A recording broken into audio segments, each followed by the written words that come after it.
Two-time NCAA champion and three-time NCAA All-American Chris Pendleton is headed to Oregon State as the new head coach. Just before Chris heads out to Oregon, I wanted to chat with him briefly about his journey in wrestling that's led to this position and really talk about what's next and what's waiting for him out there. So I hope you enjoy this episode of the podcast. If you haven't subscribed yet to the show, be sure to subscribe on Apple Podcasts, Google Podcasts, Spotify, Stitcher, wherever you listen to podcasts. And if you enjoy this episode, leave a 5-star rating and review on Apple Podcasts if that's where you listen or if you have an iPhone. All right, let's roll the intro and talk to Chris a bit. It's Baschamania! Let me tell you something, brother. He gave us everything he had in him tonight. What you gonna do when Baschamania runs wild on you? Oh, it's gonna be a good one. And business just picked up here on the podcast. Oh, yeah. How are you, Chris? Doing real good. I want to talk about a lot of these recent events. There's so much going on with NCAA's canceled, Olympics canceled. You took a new job. So I want to talk about some recent events. Before we do that, I want to talk a little bit just about your journey to 2020, really, because, you know, I started following wrestling religiously as your career happened to be winding down. As I was thinking about it this morning, you know, I was a terrible, terrible wrestler in high school. Didn't do anything with it after high school. Then Cal Sanderson became one of my first clients when I opened my agency in 2008. And then I started paying more and more attention. And then Varner became a client. And then Jordan Burroughs became a client. So, like, once all these guys were clients, I got into the mix as much as you can. So, you know, I know there's other people like me, too, who you had such an incredible career. And before we talk about some of these recent events, I want to kind of lay the foundation with everything that you've done. So tell me a little bit about your start in wrestling. Like, are you talking like my start? Yeah, your start. Oh, Little so Chris. I was actually, I'm a little bit of the outlier where I really started wrestling in 8th grade. I think I went in like in 5th grade and did like a practice and said, nope, I'm out. At that point, I had grown up in Hawaii and moved to California, and for whatever reason, I thought I was going to be in the NBA. I thought I was going to be an NFL player. But my freshman year of high school, I weighed 90 pounds. So wow. I started wrestling in 8th grade, was kind of in and out of the lineup my freshman year at 103, then wrestled 112, was in and out of the lineup, lost to a guy named Gilbert Sanchez. I always like to give him a shout out because every time I go home to Lemoore, he reminds me that he beat me off the team. And so then it was going into my junior year, I went to a wrestling camp at Oklahoma State. And I met my future college coach, John Smith. Remember, this is pre-Flow, pre-internet, social media, where, you know, you just hear these names, but you don't ever know what they look like, who they are. You know, I'd seen, like, you know, John had shoes and this and that. So I knew he was a big deal, and we went there. And it was actually crazy that there was a California guy named Mark Munoz that was on the team, and I went to John after one of the sessions and just asked him, hey, can you help me with more with the low single? And remember, I'm not any good. Like, I'm not a big-time recruit or anything, so I wasn't getting any special attention. He kind of showed me and then had Mark Munoz grab me, take me to the side, and work for another half an hour. And so one of the lessons that John said, you know, he did these like camp talks, was he challenged me to do an hour a day away from the team. An hour a day away from the team on my own to really elevate my career. And I actually, for whatever reason, it really resonated with me, especially if you walk into Gallagher and you see the banners and the Olympics, Olympians and NCAA champions, everything that's all around. It kind of like started motivating me and inspiring me. At that point, I was 2.0 student, and that's being generous. Like, I was right on the bubble, and I didn't really have really high aspirations in life.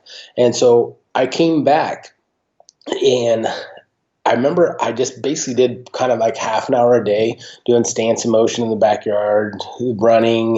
You know, couldn't really do a lot of film review back then because this is a head coach's voice. I don't have COVID. I've just been talking a lot. So I jumped from basically not being a starter on my team.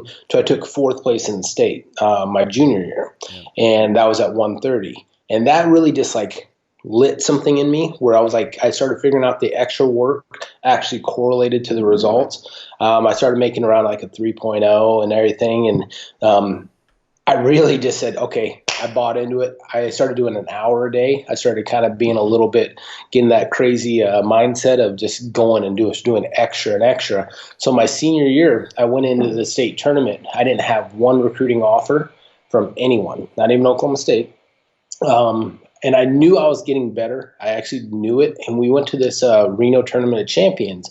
And there I pinned the number 2, 3, and 4 guys in the nation. Wow. And by the time I got back to my hotel room, I had offers from everywhere. And it was really funny because I knew Oklahoma State was at the tournament. I had saw John walking around kind of doing some recruiting, and he never came and talked to me, even after I like pinned all these guys. And then he just randomly walked by him in the lobby, and he like slapped me on the shoulder. He's like, "So you still want to be a Cowboy?" And I was like, "Yeah." And he walked off. And I was like, I ended up signing with Oklahoma State in the spring, and that kind of launched me into my college career, where I got to be a 3-time All-American and 2-time NCAA champion. I got pulled out of redshirt my freshman year, got hurt, but more importantly, I got to meet some of my lifelong best friends and got to be on 4 NCAA title teams, and it's really crazy when you look at it. Right now, everybody that was in that era is we have 10 Division I head coaches now out of that group of guys.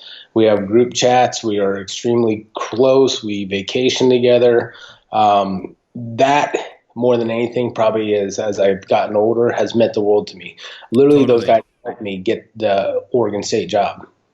And it's funny because, I just had Mark Hall on a couple episodes ago, and his career early on is like the opposite of yours. Here, this kid was in 7 state championships, won 6 state championships. Prodigy, they call them. Yeah, it's wild because one of the questions I asked him was, how have you not burned out being in 7? I thought it was 6, it was actually 7 state championship finals, then 3 NCAA championship finals.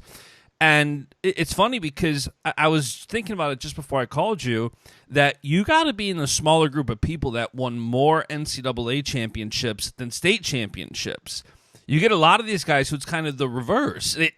Mark, you know what I mean? And I'm like, man, that's got to be a small group of guys. And I'm curious, similar to how I positioned it with Mark, but the opposite approach, really. Do you think that since you started later, that helped you with your success throughout college and even after college?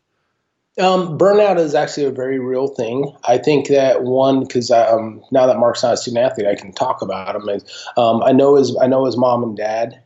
They're extremely good people that put the right values in Mark, and I don't think they always made it about winning. Yeah. I just being around his dad. No, they haven't. He said that. Yep. I'd be shocked if his dad ever yelled at him for losing. Yep. And I think that that's one of the things that Penn State is doing extremely well is they're placing the priorities in life on the important things, not just winning. So I think that's one of the reasons why you have guys like Mark and them that just really look like they have a love for the sport and that they can keep going at that high level. So as far as me, I mean, that's where I would say I'm a little bit more of the oddity. You don't really have people that have the success that I've had that have only been wrestling short term. I mean, but there are out there. So, yeah. I mean, it's kind of finding that balance. And then you did have such college success. I mean, 2-time NCAA champion. You beat Ben Askren, I think, for both those NCAA championships, right? And he went on and won a Hodge. When you have that level of success and you have such a hunger and everything else, what was the transition like from athlete to coach? It was really hard because it was one of my biggest regrets in my my freestyle and coaching career is I didn't listen to John. I just got a little bit stubborn where in 2006, Pat Smith had been let go at Oklahoma State, so there was kind of a void for my weight class in that coaching role where John always told me to be selfish and focus on my international career. And it just wasn't, it was one of those things I always just had my foot half in the pond, and I wouldn't really just jump 2 feet into the freestyle career. And I'm not really sure why I didn't just go full go. I don't know. I mean, it was almost a little bit of a burnout on myself for college. And you even look at like Jake Rochalt, Johnny Hendricks, a lot of our really good wrestlers in that era didn't really pursue college, Johnny Thompson. So it was one of those deals where I didn't listen, and I hopped into coaching way too soon, because coaching, one of the first lessons that John told me was the athletes will never give to you what you give to them.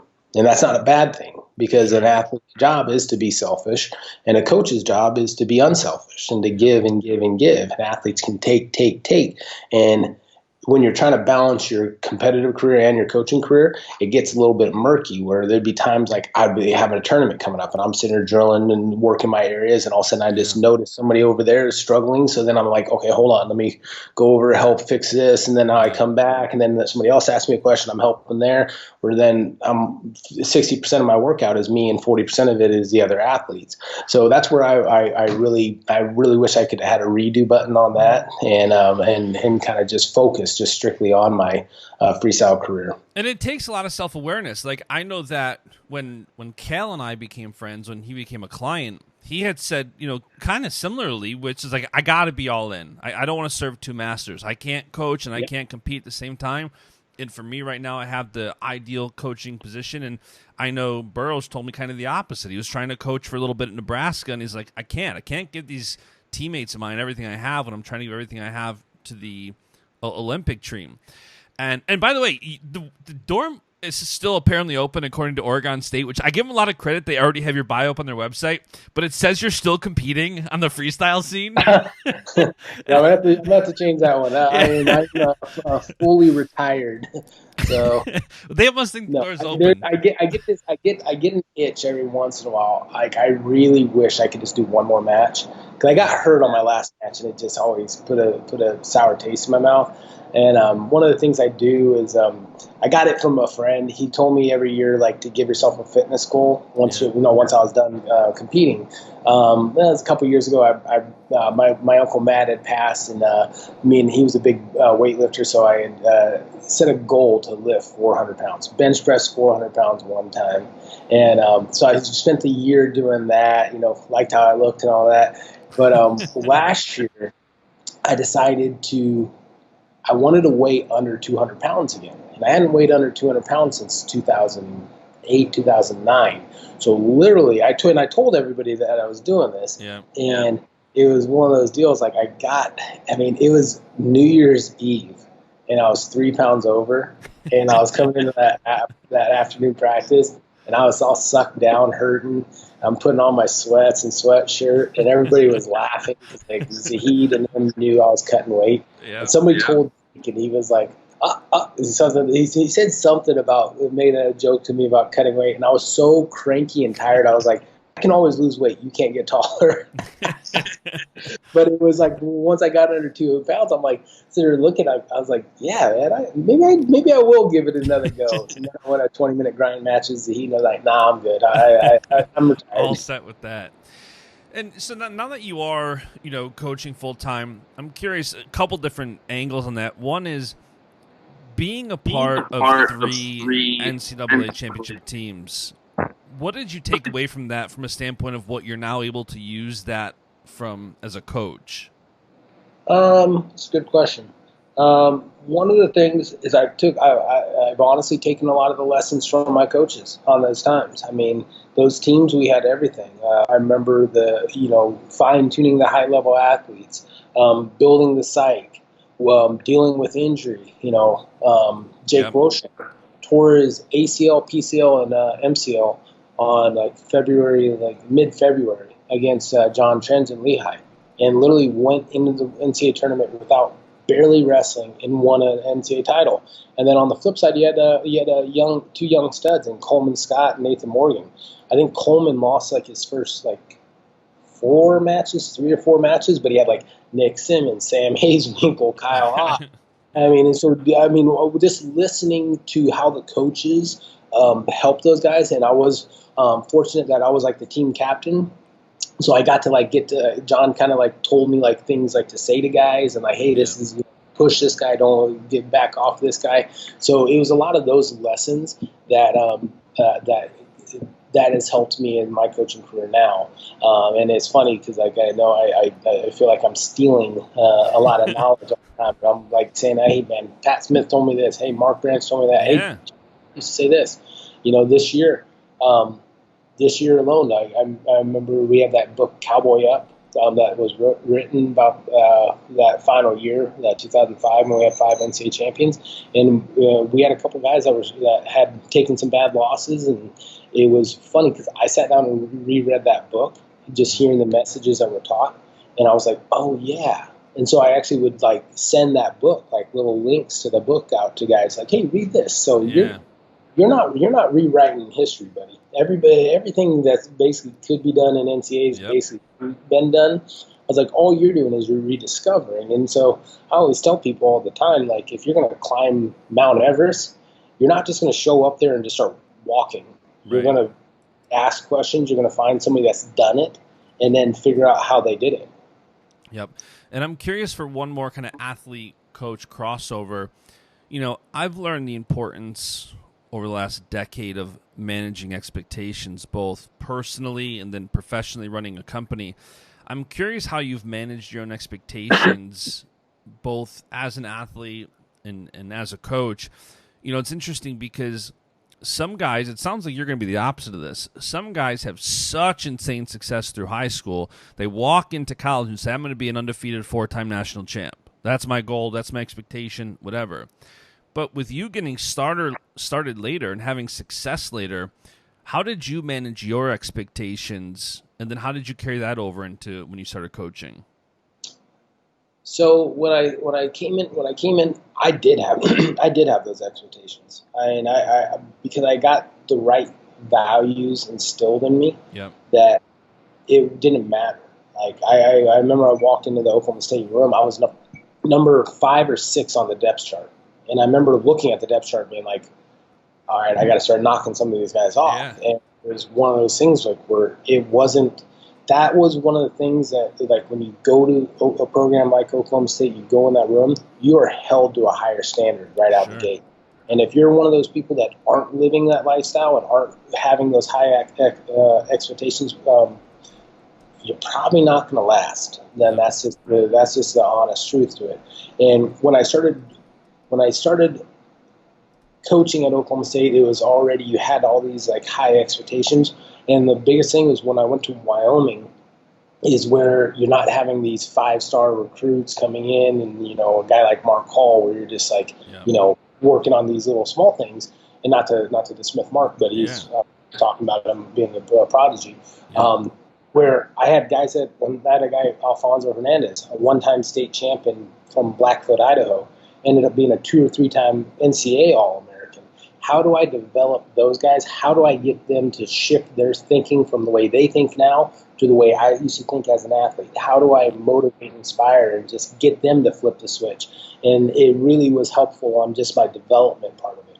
Yeah, that like the biggest key to for my coaching career was going to Wyoming and seeing the other side of it. And then when I got to go to ASU, it was like I could really take both sides of it because I had both athletes in there.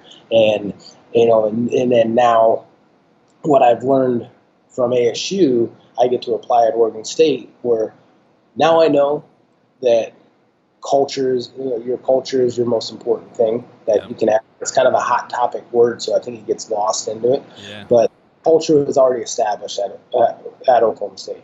By the time I got to Wyoming, Branch had already established a culture there. So now at Oregon State, it's my turn to be able to establish the culture and make these kids understand what I really value and what to serve them well in life, not just on the mat. Sure. And you were at Wyoming, you spent some time in Arizona State, and I heard you tell a story yesterday about considering a job at Missouri last year. So I'm curious that, transitioning now to Oregon State, how long has this been in the works with you wanting to take the head coach position? I know you see a lot of moves and you forget that as a coach, like all of a sudden Perry goes to Arizona State and everybody loses their minds because he's a Hawkeye in their minds, right? And it's like, but if he wants this, like, and I think people get lost in like people that are assistant coaches, associate coaches, they want to be head coaches. Like, how long has this been a goal of yours to take over a program as the head coach? Well, I had a couple offers previously for head coaching positions. It's one of those deals where sometimes things don't actually get put out in public, and sometimes there's just a lot of misinformation and misconception going out there. I did almost take the Missouri job last summer. Sat down with Brian Smith, and I mean, I'm telling you, get him on your podcast and just have him start talking about Tiger Style. You'll instantly be drawn to him, and because you just hear the passion and conviction. There's a lot of salesmen in college athletics. Sure. There's a lot of salesmen. Yeah. But there's rare people when you hear them talk that you're actually you believe that they believe. Yep. And Brian Smith is one of those guys, and it actually was one of the things that like inspired me, but also made me take a step back because I was looking at Brian like this is a finished product. Like his Tiger Style, he believes in it. I wanted to know where I could implement it, how I fit it into it, how I could change it. And at the end of the day, that's selfish of me to say, let me come in and help change something because it's already set. So that's where I kind of started saying, this is what I want. This is what I need. This is what I'm lacking, but I can't go here yet. So I went back to Tempe and had met with Zeke and the administration and told them that this would be my last year. I felt obligation and I loved that senior group. It's probably one of the senior groups I don't know if I've ever been closer with because literally we've been all over the world together. We had spent so much time together and had them over at my house for meals and it's a lot of that. So I know we had sacrificed a lot redshirting people the year before. So part of me also felt really guilty about thinking about taking another job. So, I said, I can do it one more year. I can come back, finish off these guys, and then let's see what happens. It was actually kind of really, really amazing. It was God's plan is, November, December, I was starting to kind of panic, like, what jobs are going to be opening up. Sure. I know I don't really want to take another assistant job. I don't even know what head coaching jobs are going to offer. I know I'm not going to be back at ASU. And this is like the honest truth is Oregon State was always a job that I coveted because I knew the potential. I knew all the benefits. I love the area. I mean, it's 45 minutes away from the Willamette Valley. How can you not love the area? I knew I looked good in orange and black. So I was really wanting, but I didn't know if that was going to happen. So it was I actually had job interviews outside of wrestling lined up. Really? After the NCAA tournament. Wow. It's a hard place to leave. It's Tempe, the Valley. It's beautiful out here, but I just knew that my life was going to go in a different direction, one way or the other. So then after Pac-12's.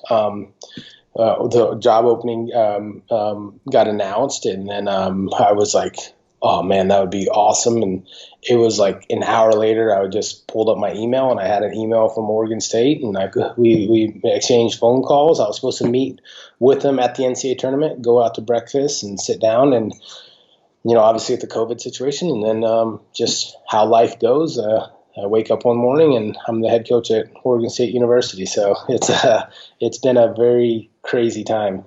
And talk to me a little bit about, you were with Zeke a long time, and forgive me if I'm wrong here. Wasn't he a national team coach back when you were competing freestyle too? Yeah.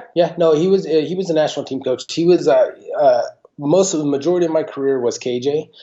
Zeke was kind of like the tail end of my career, and he was the one that implemented the RTC models and kind of the national team coach. You only see your athletes for a couple months out of the year. So you're kind of the guy that is managing, setting the training plans as far as like the the competition schedule and all that. So I didn't have like a ton of interaction with Zeke. We had gone overseas a couple times, but it was one of those deals that I knew ASU was a sleeping giant, and the real strength of ASU is the administration and the support from alumni and donors like Art Matori and Sunkiss. So I knew just with those two things, I was like, ASU can be really good. And where does that, now when you got to leave a guy like Zeke, who you've had a long relationship with, and even a guy like Zahid, who you said, like, it's funny because my coach, Bill Jacato, in high school, did kind of the similar thing on the high school level. Once the class that were freshmen were graduating, he was going to be done. He wanted to see those seniors graduate, and then that was it for him for good. He was much older than you, obviously. But, where does this leave your relationship with Zeke and Zahid and anybody else you might be close with at ASU?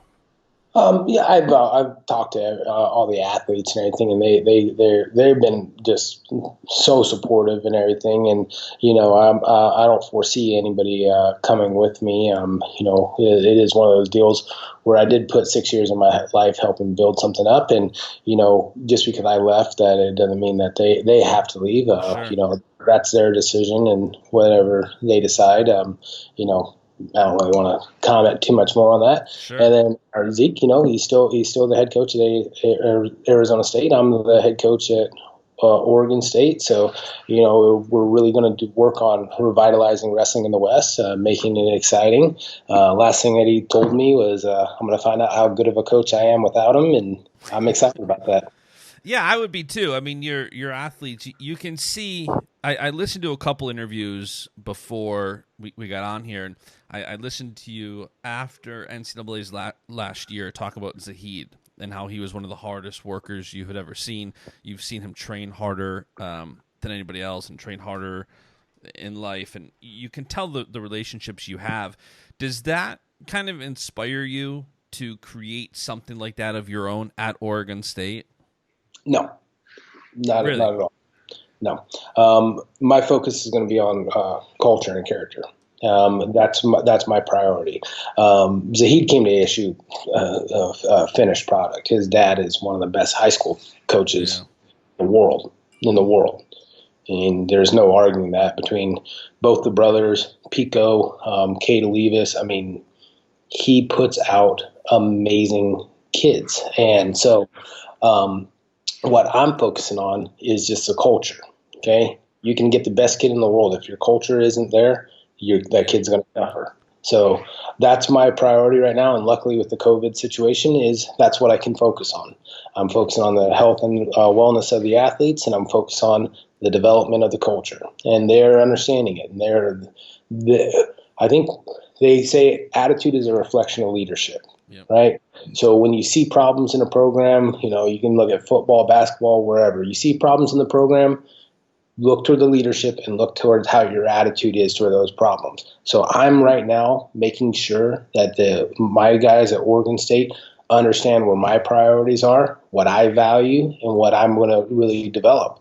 And that is a culture. And there's some things that I've been just extremely excited about. The team is just really buying in. All of our grade reports, everything, the life skills meetings, they're looking great. So I've been really excited because I think they're understanding what I really believe in. So. Yeah, and I think the question came out wrong because in my head I was thinking one thing and then asking something kind of different. Because as I'm thinking in my head, what I meant really was you were a part of a program like Arizona State where a guy like Zahid trained so hard, and much like you didn't really want to go to Missouri because it was set. They had built that program. They had built that culture. And that's what I was thinking for Oregon State, and it doesn't really matter how I asked the question because you answered it exactly what I was thinking. And it's funny because making this transition now more than ever, you have a lot of time to think, right? From every little thing. Zeke tells you, we're going to see how good of a coach you are without me.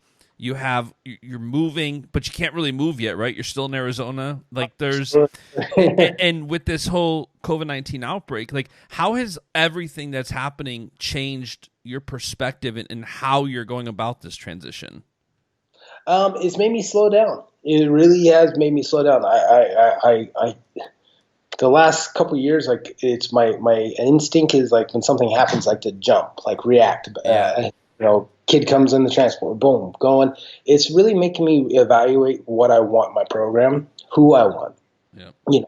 It's been kind of one of those things that is driving me nuts. Is I have taken my time with the assistant coaches. I have taken my time because I'm really doing the background checks. I'm calling every other coach that they've worked with. I'm talking about what are their strengths, what are their weaknesses, what do they value, who are they as men. And so it's nice because it is forcing me to go slow. But like you said, I've been part of winning programs my entire career. So I want to hit the ground running. I want to go. I want to put the gas pedal down, but I can't. I literally can't right now. So. And does that give you, like, it's funny when I forgot who was just on the other day. I can't remember if it was on the podcast or not, but was having a conversation along the lines of, man, everybody's getting so hungry right now because we're in such a period of downtime where it's like, man, when was the last time where a sport like wrestling, who was such a tough group of athletes in every sport, but wrestlers especially are so tough, I feel like the hunger is even going to get bigger and bigger over this next year leading up to the 2021 trials now. Like, everybody's going to be so much hungrier and rested, right? How does that impact you from a coaching standpoint, knowing that you have this time to really slow down, develop like the theology behind what you want to create with the culture? Like, you can't even jump right into the room and start kind of doing that culture. You have to take all this extra time and do it slowly. How do you think that's going to impact what you do there? That's a really tough question. I mean, it is. Everybody is hungry. I mean, I miss like drilling. If the room was open tomorrow, I'd go in and get a 45-minute drill and just spar and play wrestle around. I know if they had an open tournament next week and they said it was cleared, it'd probably be bigger than the tournament. Everybody is hungry, but one of the things that we are stressing to everybody is we're all in this together. I mean, I would love to go in there and get a lift in and burn off some of this energy, but we got to go slow. As far as the rest of your question, that's a really tough question, and it's something that I started thinking about a lot, but I actually got really good advice that you can't boil the ocean. There's things that I can't control. I can't control what the Big Ten and the East Coast teams and all those guys are doing. I can control 35 athletes and what my program's doing. And so that's where I'm really focusing my attention. It's something that served me well in my career, that Pat Smith gave me a lesson: control what you can control. You literally can't control the referee. You can't control your opponent. You can control your attitude and your effort. You can control the scale. So that's where I'm taking that attitude into that bigger picture where I'm just going to control what I can control. Because, even like talking to some people earlier today, they're asking me questions about scheduling and this and that. And I'm like, I don't know. And it's the worst. This is the worst answer that a coach can give people. Is admitting you don't know, because no one knows what the world's going to look like in 2 days. Let alone 2 hours. Bono was just saying the same thing. Like he's sitting at home trying to work on stuff, and you're doing something one day that's negated the next because all of a sudden something changes. Something stays closed for 2 more weeks, another month. Like it's, I hate the word unprecedented at this point, but it is. Everything's freaking unprecedented. Yes. So I'm controlling what I can control and keeping a positive attitude and working. Just keep. We just got to keep working and being grateful for the opportunities that we have. And one of the last things here before I kind of get ready to let you go, what do you think out of everything, all these opportunities you have, becoming the head coach, getting ready to build a program, getting ready to instill a culture, what do you think you're most excited about? Meeting the athletes. Yeah. Seriously. Like just building that relationship with them. Every kid I've had like a Zoom meeting or a FaceTime meeting with, I mean, the energy that they're giving me just gets me going. And I just can't wait to give back to them. I really can't wait to just get to know them better, have them over at the house, and just and really being a part of their journey. That is what I just can't wait for. It's always just nice, like just getting to grab somebody and helping them develop. Yeah. And that's really what I'm like missing more than anything. All the other stuff that I'm doing is just boring, but it's important. But I have to tell people like all the time, like, this isn't what I want to do. Like, Yeah.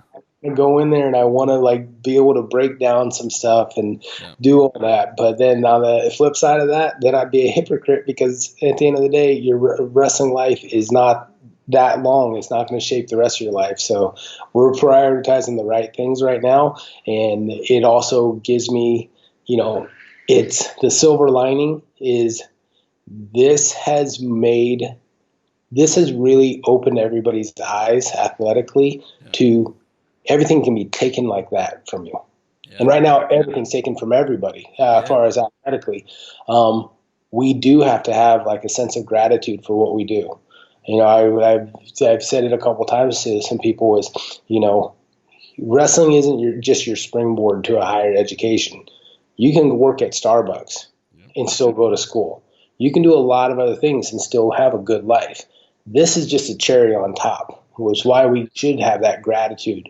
And I think that, as people have gotten, and NCAA has been really skyrocketing toward this, where everybody's me, give me.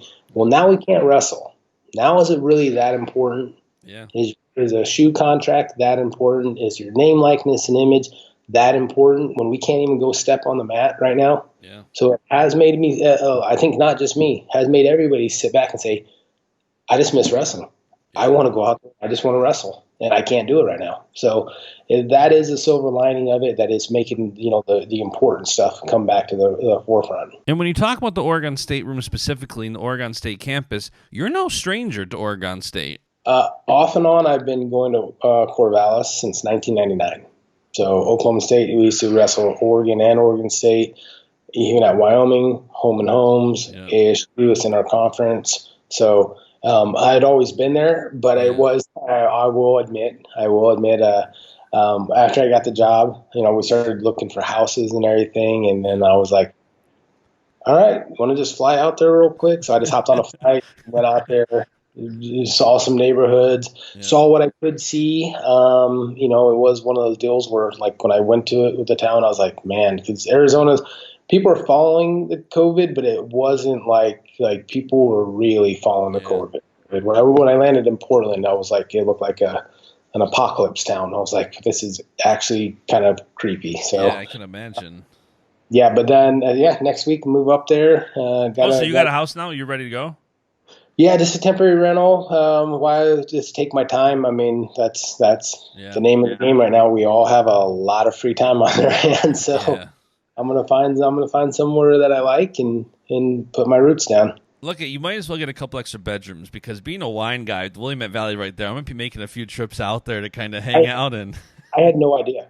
Really? I had no idea, and then I found out, the Newport Beach is 45 minutes away. And then you have the Willamette Valley. And so then I was like that's all the cherry on top. I was like, all right, so anybody that loves Pinots can come out and visit. Apparently it's one of the best areas in the world. Oh, it's amazing. It's amazing. I'm a big Cali and Oregon Pinot drinker. So Willamette Valley Pinots I just ordered one yesterday, Big Table Farm. But all right, sweet, man. Well, listen, thank you for taking some time. Anything else you got for me before I let you go here?